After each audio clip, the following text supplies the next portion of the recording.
অনেক বেলা হয়ে গেল, এখন ওঠা দরকার। আচ্ছা, তাই নাকি? আমি তো বুঝতেই পারিনি এত সময় পার হয়ে গেছে। খুব ঘুম পাচ্ছিল। আমি বরং ফ্রেশ হয়ে আসি। তাড়াতাড়ি খেয়ে নাও, আমি অফিসে যাব। অফিস থেকে ফেরার পথে একটু মাঠে যাব, ধানগুলো পাকছে কিনা দেখতে। ঠিক আছে, তুমিও সাবধানে থেকো আর তাড়াতাড়ি ফেরার চেষ্টা করো, আমি তোমার অপেক্ষায় থাকবো।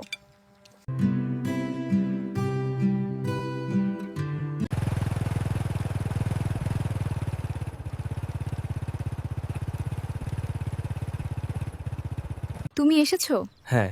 তাহলে তুমি বসো, আমি পানি নিয়ে আসি।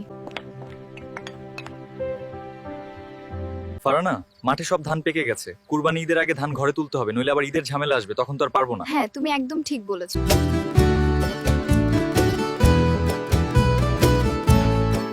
ফারহানা, ওঠো, সকাল হয়ে গেল। উঠে তুমি নামাজ পড়ে নাও। আমি ধান সেদ্ধ তুলে দিতে গেলাম, তুমি নামাজ পড়ে ওখানে এসো। ঠিক আছে, তুমি যাও, আমি নামাজ পড়ে আসতেছি।